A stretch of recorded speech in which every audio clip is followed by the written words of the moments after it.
ओम शांति 19 अगस्त 2024। शिव भगवान वाच मीठे बच्चे ज्ञान को धारण करि चल, ताहा हेले शेष समय रे तुमे बाबांक समान होई जिवो। ज्ञान को धारण करि चल, ताहा हेले शेष समय रे तुमे बाबांक समान होई जिवो। बाबांकर समस्त शक्ति को तुमे हजम करि नेब। आजिर प्रश्न, क्यों दुईटी शब्दर स्मृति द्वारा तुमे स्वदर्शन चक्रधारी होई पारिबो? क्यों दुईटी शब्दर स्मृति द्वारा तुमे स्वदर्शन चक्रधारी होई पारिबो? उत्तर, उत्थान एवं पतन, सतोप्रधान एवं तमोप्रधान, शिवालय एवं वेश्यालय, एही भली दुई दुईटी शब्द जदि तुम बुद्धि रे रहिबो, तेबे तुमे माने स्वदर्शन चक्रधारी होई जिवो। तुमे पिला माने एबे ज्ञान को यथार्थ भावरे जानिछ। भक्ति रे ज्ञान नाही, केवल मन खुशी करिबा भली कथा सुनाई थांते। भक्ति मार्ग ही हेउछि केवल मन खुशी करिबार मार्ग। ओम शांति। मीठा मीठा आत्मिक संतान मानंकु बाबा बसी बुझाउछन्ति। एबे तुम पिला मानंक पई बाबा कहुछन्ति, तुमे केते श्रेष्ठ थिल। एहा उत्थान एवं पतनर खेल। एबे तुम बुद्धि रे रहिछि जे आमे पूर्वरु केते उत्तम एवं पवित्र थिलु, एबे केते नीच होई जाइछु। तुमे निजे देवी देवतांक सम्मुखरे कहुछ, आपण श्रेष्ठ अटंती, आउ आमे केते नीच अटु। पूर्वरु एहा जणा नथिला जे आमे ही सर्वोच्च थिलु एवं पुणी नीचरु नीच होई गलु। एबे बाबा तुमको कहुछन्ति, मीठा मीठा पिला माने तुमे केते श्रेष्ठ पवित्र थिल, पुणी केते नीच अपवित्र होई जाइछ। पवित्र को उच्च बा श्रेष्ठ कुहा जाए। सत्य युग को निर्विकारी दुनिया कुहा जाए। सेठारे तुमर ही राज्य थिला, जाहाकु कि पुणी एबे स्थापन करुछ। बाबा केवल इशारा देउछन्ति कि तुमे बहुत श्रेष्ठ शिवालय सत्य युगर निवासी थिल, पुणी पुनर्जन्म नेई नेई अधारु विकारग्रस्त हेबा द्वारा पतित विकारी होईगल। अधा कल्प पर्यंत तुमे विकारी होई रहिल। एबे तुमको निर्विकारी अर्थात सतोप्रधान हेबाकु पड़िबो। तेणु दुईटी अक्षर मने पकाइबाकु पड़िबो। वर्तमान एहा हेउछि तमोप्रधान दुनिया। सतोप्रधान दुनियार चिन्ह हेउछन्ति एही लक्ष्मी नारायण। एहा 5000 वर्षर कथा। सतोप्रधान भारतरे सतोप्रधान देवी देवतांकर राज्य थिला। भारत बहुत उत्तम थिला, एबे कनिष्ठ होई जाइछि। पवित्ररु अपवित्र हेबा पाई तुमको 84 जन्म लागुछि। जदिओ सेठारे मध्य अल्प अल्प कला कमी कमी जाउछि। बाबा कहुछन्ति, जदिओ सेठारे मध्य अल्प अल्प कला कमी कमी जाउछि, किंतु तांको संपूर्ण निर्विकारी बोली कुहा जीवना। बाबा कहुछन्ति, जदिओ सेठारे मध्य बाबा कहुछन्ति भारत बहुत उत्तम थिला, एबे कनिष्ठ होई जाइछि। पवित्ररु अपवित्र हेबा पाई तुमको 84 जन्म लागुछि।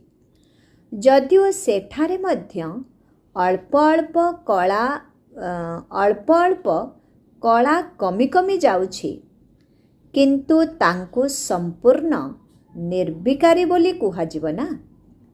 एकदम संपूर्ण निर्विकारी श्रीकृष्ण को कहिबा।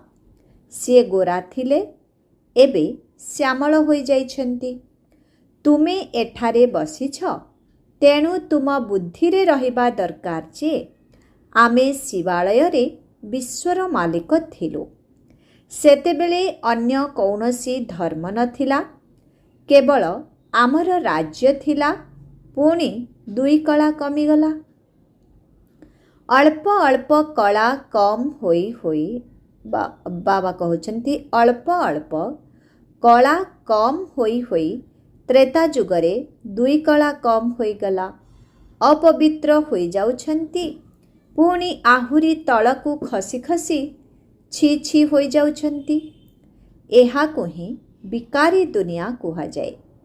ସମସ୍ତେ ବିଷୟ ବୈତରଣୀ ନଦୀରେ ଉବୁଟୁବୁ ହେଉଛନ୍ତି।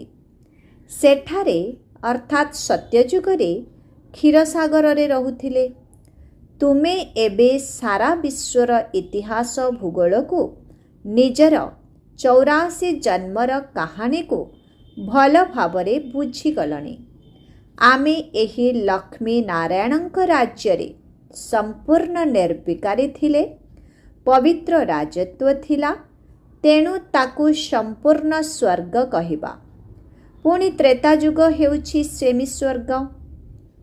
ଏ କଥା ବୁଦ୍ଧିରେ ଅଛି ନା? ବାବା ହିଁ ଆସି ସୃଷ୍ଟିର ଆଦି ମଧ୍ୟ ଅନ୍ତର ରହସ୍ୟ ବୁଝାଉଛନ୍ତି। ସୃଷ୍ଟି ଚକ୍ରର ମଧ୍ୟକାଳରେ ରାବଣର ପ୍ରବେଶତା ହେଉଛି। ପୁଣି ଅନ୍ତିମ ସମୟରେ ଏହି ବିକାରୀ ଦୁନିଆର ବିନାଶ ହେବ। ତୁମକୁ ସତ୍ୟଯୁଗ ଆଦିରେ ଆସିବା ପାଇଁ ପବିତ୍ର ହେବାକୁ ପଡ଼ିବ। ତେଣୁ ନିଜକୁ ଆତ୍ମା ନିଶ୍ଚୟ କରି ମୋତି ମନେ ପକାଅ। ନିଜକୁ ଦେହ ବୋଲି ଭାବ ନାହିଁ। ତୁମେ ଭକ୍ତି ମାର୍ଗରେ ପ୍ରତିଜ୍ଞା କରିଥିଲ, ବାବା ଆପଣ ଆସିଲେ ଆମେ ଆପଣଙ୍କର ହିଁ ହୋଇଯିବୁ। ଆତ୍ମା ତାର ପିତାଙ୍କ ସହିତ ବାର୍ତ୍ତାଳାପ କରୁଛି। କୃଷ୍ଣ ତ ଆତ୍ମାର ପିତା ନୁହନ୍ତି। ଆତ୍ମାମାନଙ୍କର ପିତା ଏକମାତ୍ର ନିରାକାର ଶିବ ବାବା ଅଟନ୍ତି। ଲୌକିକ ପିତାଙ୍କ ନିକଟରୁ ବିନାଶୀ ସମ୍ପତ୍ତି ମିଳୁଛି, ଆଉ ପାରଲୌକିକ ପିତାଙ୍କ ନିକଟରୁ ପୁରା ଭାରତକୁ ଅବିନାଶୀ ସମ୍ପତ୍ତି ମିଳୁଛି। ସେଥିପାଇଁ ସତ୍ୟଯୁଗକୁ ଶିବାଳୟ କୁହାଯାଏ। ଶିବ ବାବା ହିଁ ଆସି ଦେବୀ ଦେବତା ଧର୍ମର ସ୍ଥାପନା କରୁଛନ୍ତି। ଏହି କଥାକୁ ତ ସର୍ବଦା ମନେ ରଖିବା ଦରକାର। ଏହା ଖୁସିର କଥା ନା? ଏବେ ଆମେ ପୁଣି ଥରେ ଶିବାଳୟକୁ ଯାଉଛୁ।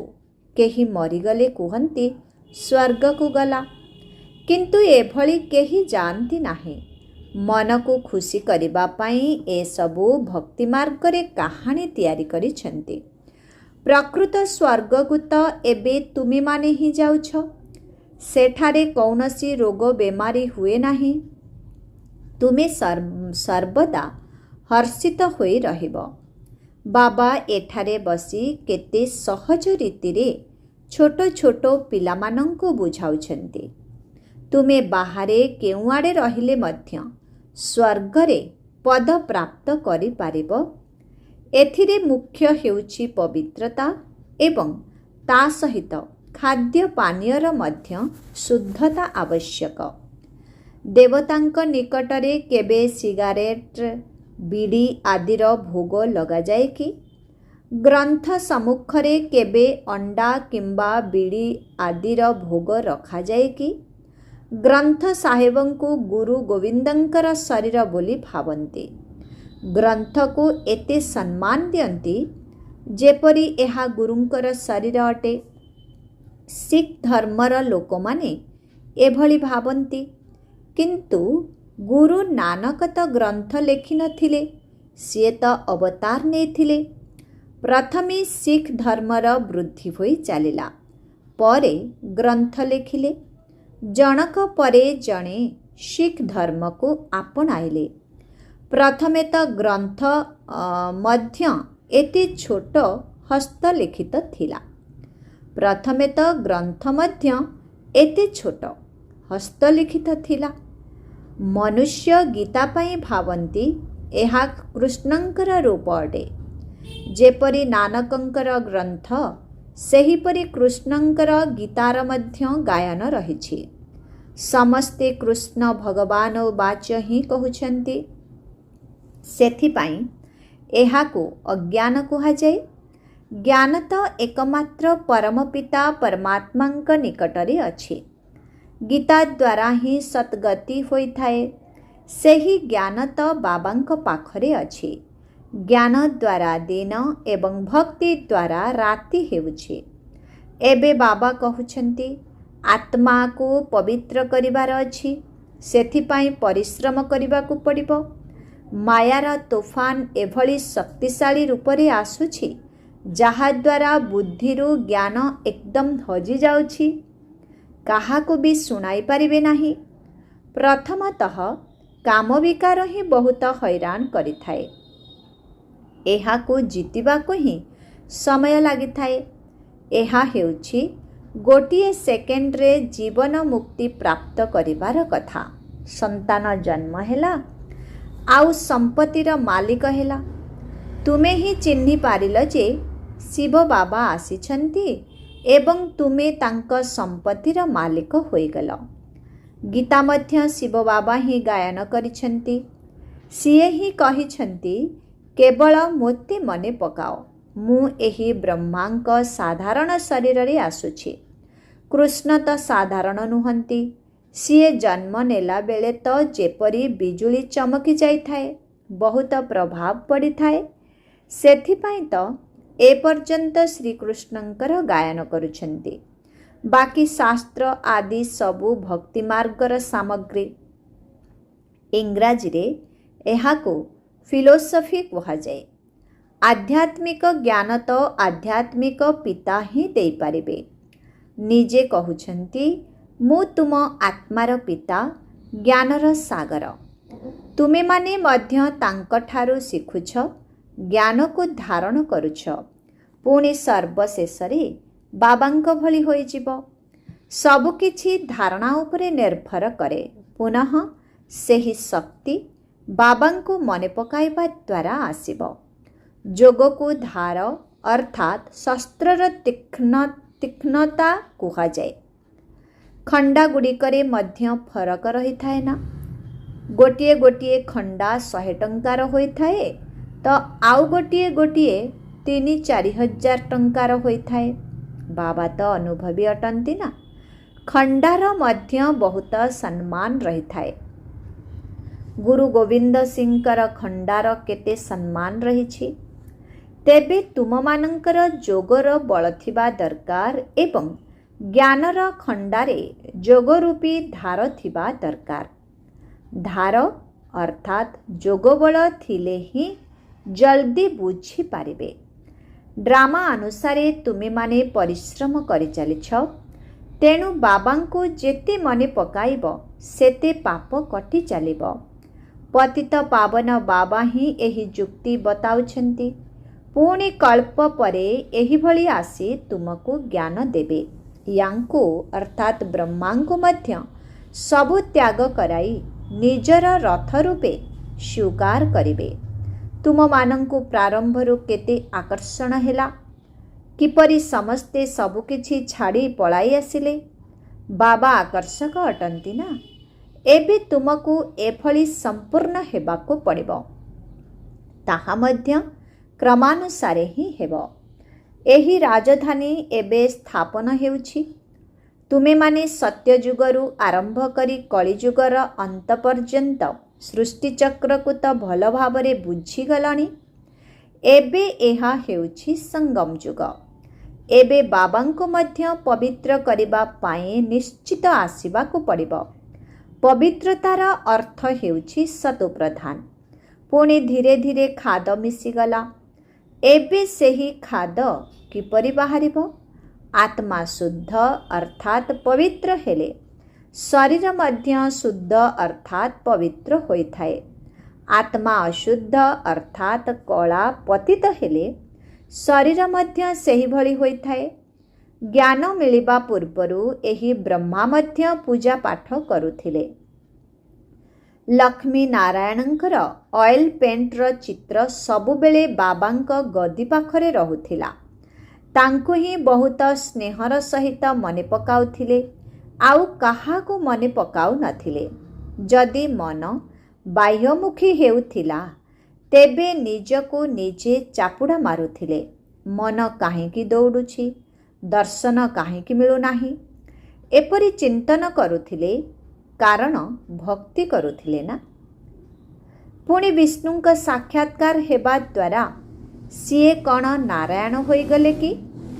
ସେଥିପାଇଁ ପୁରୁଷାର୍ଥ ତ ନିଶ୍ଚିତ କରିବାକୁ ହେବ। ଲକ୍ଷ୍ୟ ଆଉ ଉଦ୍ଦେଶ୍ୟ ତ ସମ୍ମୁଖରେ ରହିଛି। ଯାହାଙ୍କର ଜଡ଼ଚିତ୍ର ତିଆରି କରାଯାଇଛି ସିଏ ହିଁ ଚୈତନ୍ୟରେ ଥିଲେ। ବର୍ତ୍ତମାନ ବାବା ପବିତ୍ର କରିବା ପାଇଁ ଆସିଛନ୍ତି, ନରରୁ ନାରାୟଣ କରୁଛନ୍ତି। ତୁମେ ମଧ୍ୟ ତାଙ୍କ ରାଜଧାନୀରେ ଥିଲ, ପୁଣି ଏଭଳି ହେବା ପାଇଁ ପୁରୁଷାର୍ଥ କରୁଛ।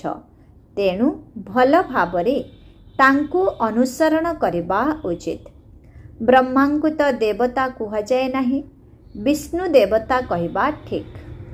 ମନୁଷ୍ୟଙ୍କୁ ତ କିଛି ବି ଜଣା ନାହିଁ, କେବଳ କହୁଛନ୍ତି ଗୁରୁର୍ ବ୍ରହ୍ମା ଗୁରୁର୍ ବିଷ୍ଣୁ। ତେବେ ବିଷ୍ଣୁ କାହାର ଗୁରୁ ହେଲେ? ସମସ୍ତଙ୍କୁ ଗୁରୁ ବୋଲି କହୁଛନ୍ତି। ଶିବ ପରମାତ୍ମାୟ ନମଃ, ତାଙ୍କୁ ହିଁ ଗୁରୁ, ତାଙ୍କୁ ହିଁ ପରମାତ୍ମା କହିଦେଉଛନ୍ତି। ସବୁଠାରୁ ବଡ଼ ତ ବାବା ଅଟନ୍ତି ନା। ଆମେ ତାଙ୍କଠାରୁ ଶିଖୁଛୁ ଅନ୍ୟମାନଙ୍କୁ ଶିଖାଇବା ପାଇଁ। ସତ୍ଗୁରୁ ତୁମକୁ ଯାହା ବୁଝାଉଛନ୍ତି ତାହା ତୁମେ ଅନ୍ୟମାନଙ୍କୁ ବୁଝାଉଛ। ଗୁରୁଙ୍କୁ ଏପରି କହିବେ ନାହିଁ ଯେ ଇଏ ପିତା ଅଟନ୍ତି, ଶିକ୍ଷକ ମଧ୍ୟ ଅଟନ୍ତି। ନଚେତ୍ ଏହି ସାରା ଜ୍ଞାନ ତୁମ ବୁଦ୍ଧିରେ ଥାନ୍ତା। ଆମେ ପୂର୍ବରୁ ଶିବାଳୟରେ ଥିଲୁ, ଏବେ ବେଶ୍ୟାଳୟରେ ଅଛୁ, ପୁଣି ଏବେ ଶିବାଳୟକୁ ଯିବା। ଯଦିଓ କହୁଛନ୍ତି ଆତ୍ମା ବ୍ରହ୍ମରେ ଲୀନ ହୋଇଗଲା, ଜ୍ୟୋତିରେ ସମାହିତ ହୋଇଗଲା, କିନ୍ତୁ ଆତ୍ମା ତ ଅବିନାଶୀ ଅଟେ। ପ୍ରତ୍ୟେକ ଆତ୍ମାରେ ନିଜସ୍ୱ ଅଭିନୟ ଭରି ହୋଇ ରହିଛି। ସମସ୍ତେ ଅଭିନେତା ଅଟନ୍ତି। ସମସ୍ତଙ୍କୁ ନିଜ ନିଜର ଅଭିନୟ ନିଶ୍ଚିତ ଭାବେ କରିବାକୁ ପଡ଼ିବ। ତାହା କେବେ ସରିବ ନାହିଁ। ଦୁନିଆରେ ଯେତେ ବି ଆତ୍ମା ଅଛନ୍ତି ସମସ୍ତଙ୍କୁ ନିଜ ନିଜର ପାର୍ଟ କରିବାର ଅଛି। ଯେପରିକି ନୂତନ ଭାବରେ ସୁଟିଂ ହେଉଛି, କିନ୍ତୁ ଏହା ଅନାଦି ସୁଟିଂ ପୂର୍ବ ପ୍ରସ୍ତୁତ ଅଟେ। ଏହି ବିଶ୍ୱର ଇତିହାସ ଭୂଗୋଳ ପୁନରାବୃତ୍ତି ହୋଇ ଚାଲିଛି। ଏହା ଆଶ୍ଚର୍ଯ୍ୟଜନକ ତାରକା ଅଟେ, ଯାହାକି ଭ୍ରୁକୁଟି ମଧ୍ୟରେ ଚମକୁଛି, କେବେ ଘୂରି ହୋଇଯାଉନାହିଁ। ତୁମ ପାଖରେ ପୂର୍ବରୁ ଏହି ଜ୍ଞାନ ନଥିଲା। ଏହା ବିଶ୍ୱର ଆଶ୍ଚର୍ଯ୍ୟଜନକ ଜ୍ଞାନ ଅଟେ। ହେଭେନ୍ ଅର୍ଥାତ୍ ସ୍ୱର୍ଗର ନାମ ଶୁଣି ମନ ଖୁସି ହୋଇଯାଉଛି। ଏବେ ତ ସେହି ସତ୍ୟଯୁଗ ନାହିଁ, ଏବେ ହେଉଛି କଳିଯୁଗ। ତେଣୁ ପୁନର୍ଜନ୍ମ ମଧ୍ୟ କଳିଯୁଗରେ ହିଁ ନେବେ। ଘରକୁ ତ ସମସ୍ତଙ୍କୁ ଯିବାକୁ ହେବ, କିନ୍ତୁ ପତିତ ଆତ୍ମା ତ ଯାଇପାରିବେ ନାହିଁ। ଏବେ ତୁମେମାନେ ଯୋଗବଳ ଆଧାରରେ ପବିତ୍ର ହେଉଛ। ପବିତ୍ର ଦୁନିଆ ଈଶ୍ୱର ପିତା ହିଁ ସ୍ଥାପନ କରୁଛନ୍ତି। ପୁଣି ରାବଣ ଏହାକୁ ନର୍କ କରିଦେଉଛି। ଏହା ତୁମେ ଏବେ ପ୍ରତ୍ୟକ୍ଷରେ ଦେଖୁଛ। ରାବଣକୁ ଜଳାଉଛନ୍ତି ନା। ମନୁଷ୍ୟ ତ କହୁଛନ୍ତି ଏହା ଅନାଦି କାଳରୁ ଚାଲି ଆସିଛି, କିନ୍ତୁ କେବେଠାରୁ ଆରମ୍ଭ ହୋଇଛି ଏ କଥା କାହାକୁ ମଧ୍ୟ ଜଣା ନାହିଁ। ଅଧା ଅଧା ତ କହିପାରିବେ ନାହିଁ, କାରଣ ସୃଷ୍ଟିକୁ ଲକ୍ଷ ଲକ୍ଷ ବର୍ଷ କହିଦେଉଛନ୍ତି। କଳିଯୁଗକୁ ପୁଣି 40,000 ବର୍ଷ ଅଛି ବୋଲି କହିଦେଉଛନ୍ତି। ତେବେ ଏହାର ଅର୍ଥ ମନୁଷ୍ୟ ଘୋର ଅନ୍ଧକାରରେ ଅଛନ୍ତି ନା। ଅଜ୍ଞାନ ନିଦ୍ରାରୁ ଜାଗ୍ରତ ହେବା ବହୁତ କଷ୍ଟ। ଜାଗ୍ରତ ହିଁ ହେଉନାହାନ୍ତି। ଏବେ ଏହା ହେଉଛି ସଙ୍ଗମ ଯୁଗ, ଯେତେବେଳେ କି ବାବା ଆସି ପବିତ୍ର ହେବାର ଉପାୟ ବତାଉଛନ୍ତି। କହୁଛନ୍ତି ତୁମେ ଯଦି ପବିତ୍ର ହୋଇଯିବ ତେବେ ପବିତ୍ର ଦୁନିଆର ସ୍ଥାପନା ହୋଇଯିବ। ଏହି ପତିତ ଦୁନିଆର ବିନାଶ ହୋଇଯିବ। ଏବେ ଦୁନିଆ କେତେ ବଡ଼ ହୋଇଯାଇଛି। ସତ୍ୟ ଯୁଗରେ ତ ଦୁନିଆ ବହୁତ ଛୋଟ ହୋଇଯିବ। तेणु एबे माया उपरे विजय प्राप्त करे निश्चित पवित्र हेबाकु पड़िब। बाबा कहउछन्ति माया बहुत शक्तिशाली अटे। पवित्र हेबारे ही अनेक प्रकारर विघ्न पकाई थाए। पिलामाने पवित्र हेबार साहस रखुछन्ति, किंतु माया आसिकी दुरावस्था करि देउछि। मुथ मारी एकदम तले पकाई देउछि। करिथिबा रोजगार खाली करि देउछि। पुणी बहुत परिश्रम करिबाकु पडुछि। केही त एभଳି तळकु खसी जाउछन्ति जे आउ मुह मध्य देखाउ नाहान्ते। सेमाने एते उच्च पद पाई पारिबे नाही। सेथिपाई पूरा पुरुषार्थ करिबा उचित। फेल हेबा उचित नुहे। सेथिपाई केही केही गांधर्वी विवाह करी उदाहरण सृष्टि करुछन्ति। सन्यासी माने कहउछन्ति विवाह करी पवित्र रहिबा एहा असंभव कथा, किंतु बाबा कहउछन्ति एहा संभव अटे, कारण एहा द्वारा प्राप्ति बहुत होइथाए। तुमे जदि एही अंतिम जन्मरे पवित्र रहिबो तेबे तुमको स्वर्गर संपत्ति मिलिजिब। तेबे एते श्रेष्ठ प्राप्ति पाई कौन तुमे गोटिए जन्म पवित्र रही परिबो नाही? पिलामाने कहउछन्ति बाबा आमे निश्चित रहिबो। सिख धर्मर लोक माने मध्य पवित्रतार कंकण बांधि थांते। एठारे कौनसी सूता आदि बांधिबार आवश्यकता नाही। एहा तो बुद्धिरे धारण करिबार कथा। बाबा कहउछन्ति केवल मोती मने पकाओ। कन्या माने बहुतंको बुझाउछन्ति, किंतु धनवान लोकंक बुद्धिरे एही ज्ञान रहु नाही। बाबा कहउछन्ति प्रथमे सेमानंको भल भावरे बुझाओ जे एमाने सबु प्रजापिता ब्रह्मांकर संतान अटन्ते। एमानंको शिव बाबांक ठारु स्वर्गर संपत्ति मिलुछि। तेणु पतितरु पवित्र हेबाकु पड़िबो। एबे बाबा कहउछन्ति केवल मोती मने पकाओ। एही शब्द त अन्य केही कहि पारिबे नाही। प्रथमे सेमानंक बुद्धिरे एहा धारण कराइबाकु हेब जे पूर्वरु भारत निर्विकारी थिला, एबे विकारी होई जाइछि। पुणे निर्विकारी किपरि हेब? भगवान उवाच केवल मोती मने पकाओ। बास जदि एतिकी कहिब तेबे मध्य अहो सौभाग्य, किंतु एतिकी मध्य कहि पारु नाहांती, भूली जाउछन्ती। बाबा बुझाई थिले जे बाबा तो उद्घाटन करि सारिछन्ती, एबे तुमे माने केवल निमित्त होई करुछ। बाबा मूलदुआ पकाई देइछन्ती। बाकी एबे सर्विस सेंटर बा सेवा केन्द्रर उद्घाटन हेउछि। एहा तो गीतार ही कथा। गीतारे मध्य अछि, हे पिलामाने तुमे एबे काम विकार उपरे विजय प्राप्त कर, तेबे तुमे 21 जन्म पर्यंत जगज्जित होइजिब। जदिओ निजे धारण करू नाह, किंतु अन्य मानंकु तो बुझाओ। एमिति मध्य अनेक अछन्ति जिए कि अन्य को उठाई निजे तळकु खसी जाउछन्ति। कारण काम विकार हेउछि महाशत्रु, एकदम नर्दमारे पकाई देउछि। तेणु जेउ पिलामाने काम विकार उपरे विजय प्राप्त करुछन्ति सेही माने ही जगज्जित हेउछन्ति। अच्छा, मिठे मिठे शिखिलधि संतान मानंक प्रति मात पिता बाप दादांकर मधुर स्नेह संपन्न शुभेच्छा एवं सुप्रभात। आत्मिक पितांकर आत्मिक संतान मानंको नमस्ते। आत्मिक संतान मानंकर आत्मिक पितांको ओम शांति। नमस्ते नमस्ते नमस्ते नमस्ते। ओम शांति। धारणा पाई मुख्य सार 1 नंबर। एही अंतिम जन्मरे सर्व प्राप्ति को सम्मुखरे रखी पवित्र होई देखाइबाकु हेब। मायार विघ्नरे हारी जिबार नाही। 2 नंबर। लक्ष्य एवं उद्देश्य को सम्मुखरे रखी पूरा पूरा पुरुषार्थ करिबाकु हेब। जेपरि ब्रह्मा बाबा पुरुषार्थ करे नररु नारायण हेउछन्ति, सेहीपरि तांकु अनुकरण करी सिंहासनर अधिकारी हेबाकु पड़िब। आत्मा को शतु प्रदान करिबार मेहनत करिबाकु हेब।